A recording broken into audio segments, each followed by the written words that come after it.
Yun. Kung Ohio, this is Nino, a direct distributor of Lifestyle PH, a natural organ, an airsoft enthusiast. So, may special episode na naman po na naarating dito sa atin sa remake season 3 na to, para lang na maisupal pa natin sa mga mukha ng mga iho debastado, mga individual dito sa tabubulok at magugulong sa libutan dito sa, alam mo na. So, wala nang ngayon, wala na sigurong patumpik-tumpik wala na siguro patumpik-tumpik. Sisimulan na natin ang panibagong special episode na naman dito sa remake na to. So, bago lahat, sponsored by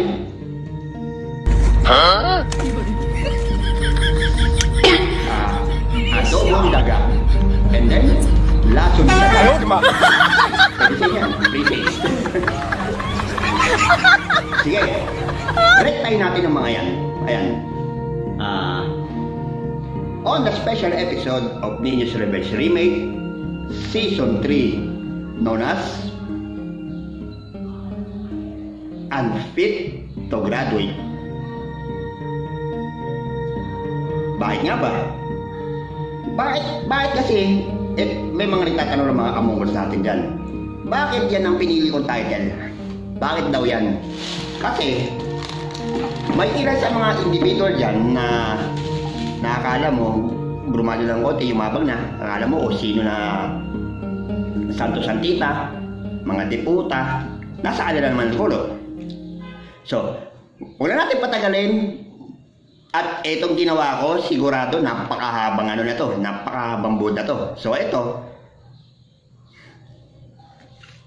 sasabihin ko na sa inyo ito, yung mga nakalagay dito sa, hindi na nakalagay dito sa kwaderno na to, kundi dito sa tinatawag nating may hiwagang kwadradong umiilaw. So titignan natin lahat ang mga nakapaloob dito sa segment na to. Startan na natin. Ito. Unfit to graduate. Ayan. Ayun.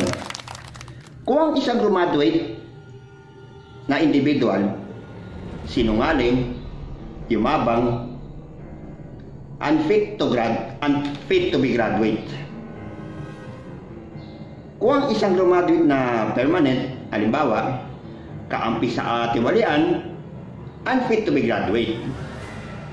Pero kung ang isang graduate na permanent ay siya pang nagtuturo ng kasamaan, lalo pala masamang taong demonyo pala to. Lalo na kung what more kung sila graduate, napakasamang nila lang nila. Wala na nga sa sariling paninindigan at pag-iisip, wala rin sa sariling katinuan, ay siya pang kinakasangkapan pa ng Diablo. Diablo itong buwang itong mga to. Sino ho yung ganyang taong graduate na yan? Marami mga graduate sa kolehiyo. Halos lahat. Ganyan, di ba? Tama ba ako? Mali sila. Sabihin na lang natin, ratio and proportion tayo.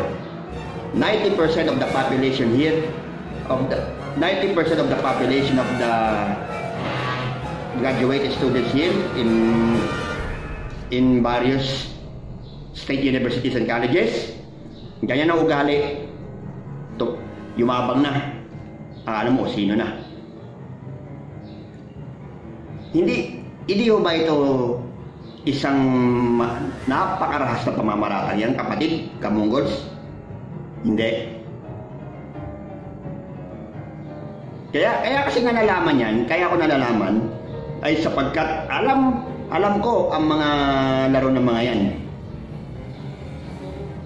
Yung mga sumbong, sip-sip, sul-sul na ginagawa ng mga iho de bastardo na to, na pinarating sa mga officials, yung mga ulat, hindi totoo? Bakit hindi naging totoo? Tanongin ko kayo, bakit hindi naging totoo? Hindi sapagkat ang mga, halimbawa yung mga JO, yung mga job order worker ang nagkakamali, kundi ito mismo mga graduate na permanent ang siyang bumabago o binabaliktad ang ulat para ilihis ang paniniwala ng mga opisyales. Ano ba yun? Yun po ba? Yun ba yung mga nangangasiwa dyan o mga estudyante dyan? Nalalaman yan? Nagtatanong, nalalaman ba kayo ng mga yan? Nalalaman yan ng karamihan. Pero yung mga opisyalis na o nangangasiwa sa layunin nila ay nagkaisa para linlangin itong mga hayop na to,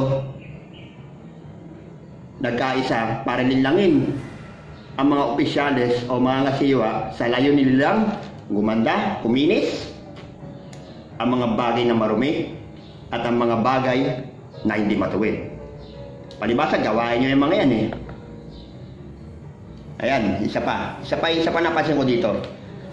Pero napakasama naman na ito pala mga graduate na itong mga tarantado na to, na naturingan, ito pala naninira sa kapwa nila kasamaan. Sa mga kapwa niya empleyado. Napakagagong individual nga, di ba? Napakagago nga. As in, nag-graduate nga lang para lang sa paninira. Pero sa content na to,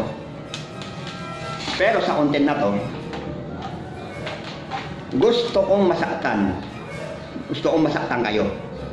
Gusto ko na higit pa sa masaktan. Kumari lang basagin ko buong ni Satanas dyan, katulad na sa picture na yan, at upakan ang kanyang mga kampon ng kadiliman ay gagawin ko para matindi sa kanya. Ulitin ko, para sa mga pero sa content na to, gusto kong masaktan kayo. Gusto ko higit pa sa masaktan.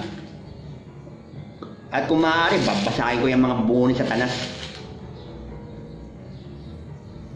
at ang kanyang mga kampo ng kadiliman ay gagawin ko para lang ipaintindi sa inyo lahat ng mga katarantadon yung ginagawa sa kapwa nyo na mali.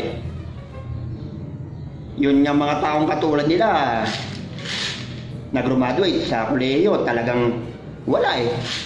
Hindi abot ng kanilang hindi abot ng kanilang kapasidad eh. Diba? Kayong mga graduate na inaasahan na, mga kapatid, mali dito. Bakit ka nagsusumbong na hindi totoo? Bakit ka nagsusumbong sa opisyal na hindi totoo? Masama yan. Hindi. Ang nangyayari kasi, yung empleyado nagsasabi ng totoo, hindi na sasabi niya, yung siyasabi doon sa, alam mo na, yung siyasabing, hindi niya daw ako niluto sa magbuhat ng mga magbira ng bangko dahil may mga space naman. Pero pagkatapos sasabihin nasisigaw doon sa labas, nasisigaw doon sa para ba nang mamaya ng apa. Inasa raw sa mga space sa pagbubuhat ng bangko. Ay samantalang ako, naglilipat din ako ng mga bangko sa mga rooms, di ba? Pagkatapos, sasabihin nila, pagkatapos ng basura, natutulog daw. Tapos, eto mga, nung nakaraan, nagpapetisyon sa akin itong mga sira, nagpapapetisyon para matanggal ako. Eto mga graduate students na to, yan ang mga graduate students natin ngayon, nakasama natin dito ngayon. Manlulupig! Naninira ng kapwa, nangagrabyado ng kapwa. Kaya sa mga kamunggos natin dyan, sa ringgit, ay naghihimagsik lamang sa mga ganyang empleyado na graduate sa nakikita nilang mga kasamaan at katampalasanan na hindi nila inaasahan na mangyari dito. Ano ang segment na ito? Ito. Ayan, pinarating sa akin nung alter ego o na kapatid. Ano ang segment na ito na pinarating sa akin ng isang kapatid? Ba gusto kong i-playback ang video sa inyo? Hanggang ngayon, sabihin ko sa inyo to, wala pa ako nakikitang matino na graduate sa kasaysayan ng buhay ko dito. Na kung saan graduate din ako dito sa lugar na to. Dito na rin ako lumaki, kaya alam ko mga laro ng mga yan. Lahat puro masasama. Masakit na salita, nasaktan ako. Sapagkat ako'y empleyado rin. Pero hindi ko masita sapagkat alam ko na kapag nagsasabi na totoo, kung hindi man buong buo na katotohanan, buong na katotohanan sa vlog, nagsasalita siya na totoo. Ganyan, di ba? Pero itong mga graduate na ito, wala nang nagkaroon ng takot sa Diyos. Wala nang nagkaroon ng takot sa Diyos. At tumayo para manindigan sa panig ng katuwiran. Lahat ng graduate, lalo na yung mga permanent na hindi ko naman nilalata. Lalo na yung permanent. Lahat ng graduate, manluluping na katuwiran. Bakit? Promotion, sweldo, hinahanap, mga tulong, mga kasaganaan. Siguro yan ang mga tinatamasa ng mga siraong baga rito sa sanlibutan na to, na magulo. Pero ang mga constituents natin dito, lahat ng mga clients natin dito, ayaw ng pasilbihan na totoo. Masakit, di ba? Pero isipin ninyo, dumarami tuloy ang mga nakakaaway ng mga graduate na ito. Nagagayat kayo sa kapwa nyo. Nagagayat kayo sa kapwa nyo kasamahan. Pati na mga matitinong nagtatrabaho, kinakalaban ng ibang mga graduate na permanent. Kapag nagsusumbong sa opisyalis, nagagalit. Nasaan ninyo gusto? Nasaan ninyo gusto? Paano ang gagawin natin dito sa mga to, sa departamento na to? Pero sasabihin ko sa iyo, ikaw, you are the pain in the ass in this department. Para gumawa ka ng ganyang kabulastugan dito. Ulitin ko, nasaan ninyo gusto? Paano natin gagawin sa mga ito sa departamento? Kayo mag-ahari dito sa departamento na to? Hindi. Tamaan kayo ng kidlat at kulog bago mangyari yan.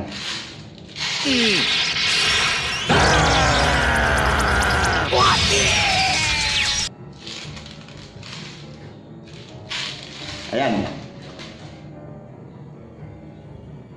Pero, kaya sabi ko sa Diyos, napakaraming dapat tukuking masasama pero bakit hindi niyo siya tinupo? Para malipol, masunog ang mga tampalasang graduate na ito. Nadaig pa ang kasalanan ni Judas, isang inosente pinagkanulo. Isang pinagkanulo ng panahon pa ni Jesucristo. Pero ngayon, lahat ng mga masasamang graduate na to, nagkakaisa, ipagkanulo inosente, ipagkanulo Diyos. Masama yun, di ba?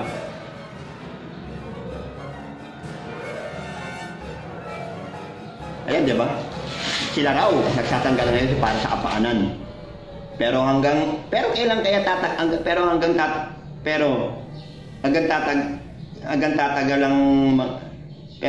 tatagal ang mga inosente, inaaway ang mga taong ito, binababag, minumura, nilalait, at pinipilit na gumawa kayo ng liko.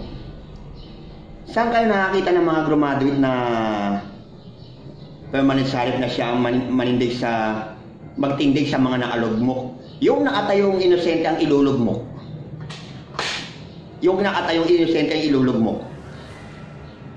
Pero para lamang gumanda ang kanyang sarili. Kung dito nga sa teritoryo ko, sa Batas at Bukid, nangyayari, lalo nga dito sa Baluarte ko sa Kamarin, tsaka sa Bagong Silang.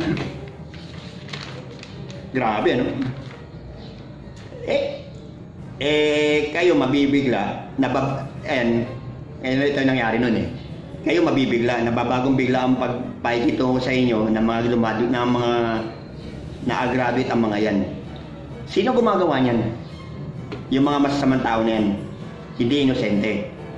Yung inosente empleyado, magkamali man, hindi sinasadya.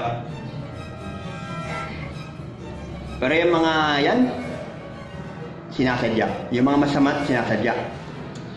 O, di ba? Napakagago rin. Alam mo, ang gawain ng mga ganyan, muling, pasok.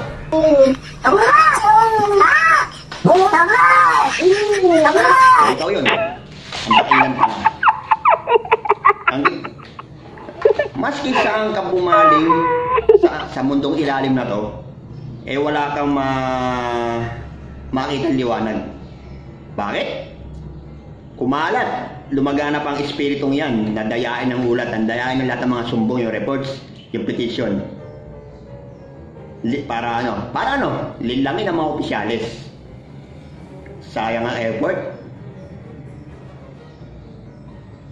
Yung sinisinasat nila, yung paggawa ng mga petition.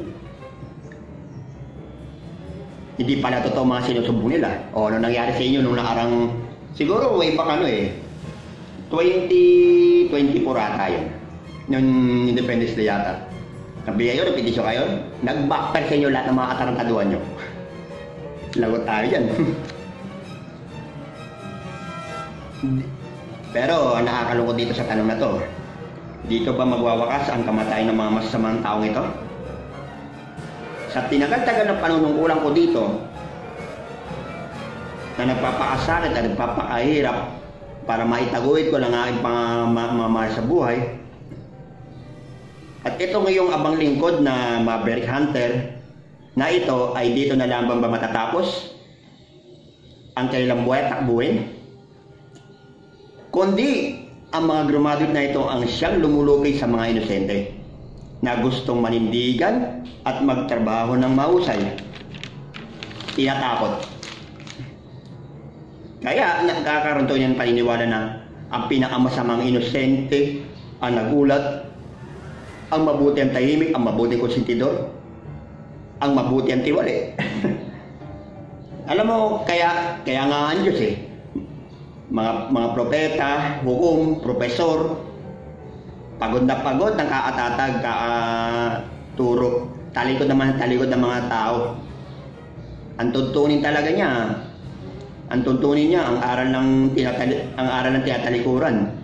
Ngayon, itong mga grumadit na ito, sa panahon ngayon, lalo na permanent, nagsasanay naman ng mga kapwa-empleyado, talikuran ng tuntunin, manina ng kapwa, at gumawa ng mga pilit ginagawa nila ng kalikuan sa kapwa. Pero, sa mga gumagawa ng mga hayop na, sa mga ginagawa ng mga hayop na to, kung hindi man lahat, anong example ang ipapakita natin sa mga may tungkulin o empleyado? Paano kaya kukontrahin na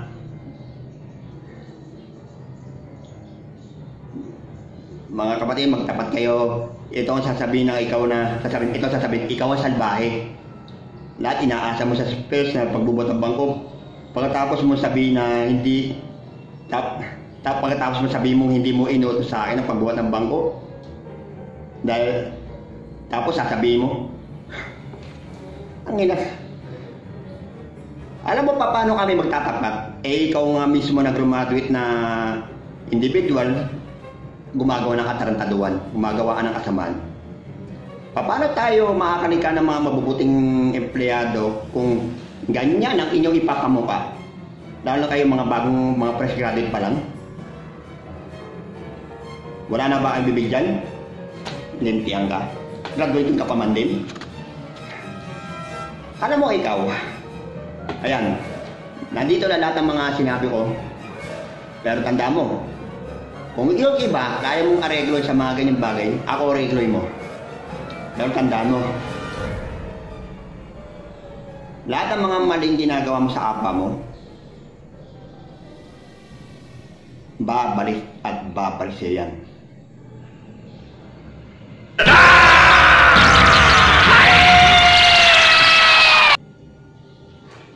Yun. Isa lang ang sasabihin ko sa iyo mga kapatid. Huwag kang feeling entitled sa sarili mo. Nang sa gayon, hindi ka magkaroon ng maraming makakaway dito sa lugar na to. Lalo dito sa sanlibutan na to. Agreed? Good. So this has been the unfit to graduate that I have been tackled in this segment. We have to end this vlog for now. So this is Nino, a direct distributor of Exos PH, a teenager organ, an airsoft enthusiast. Like, share, and subscribe sa lahat ng mga panibagong natin ng video dito sa News for the Table. Season 3, Pelican Reviews, Reverse Scraps, anything but whitey shirts. Ops, disclaimer, if anyone has an ideological differences and having a dislike in this segment, please do not disrupt the program. If you wish to continue, we strongly advise that you have to proceed with caution. Viewer discretion is advised. So, see you around sa panibagong episode natin. God bless.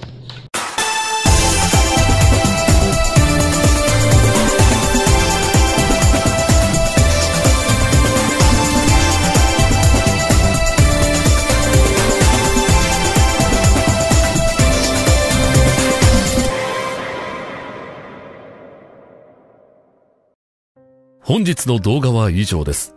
ヒューマンバグ大学では闇をテーマに様々な物語を展開していきます。他の動画もぜひ。